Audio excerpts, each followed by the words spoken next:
Hello friends, મિત્રો હમણાં એક જગ્યાએ પેટ્રોલ પંપમાં પેટ્રોલ પુરાવા ગયો તો ત્યાં પછી પેમેન્ટની વાત આવી. એટલે જે પેટ્રોલ પંપનું જે સ્કેનર હોય તો એની બદલે એને શું કર્યું કે એનો કોઈ માણસ હશે એની પાસેથી મને કે એક મિનિટ ઉભા રહ્યો, આમાં પેમેન્ટ કરી દો.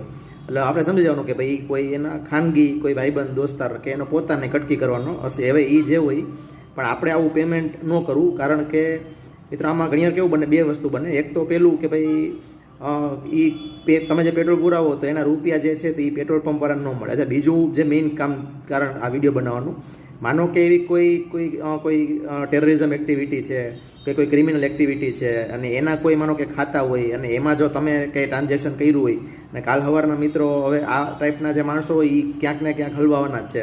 હવે પોલીસ જેદી તેદી એનું લેતી દેતીનું કે કંઈ કરે તેમાં સીધો તમારો નંબર આવે. મિત્રો તમને ખબર, આપણે સામાન્ય માણસો છીએ અને આવા ખોટા ધક્કાથી આપણે બચવું જોઈએ. તો મહેરબાની કરીને આવું ન કરવું.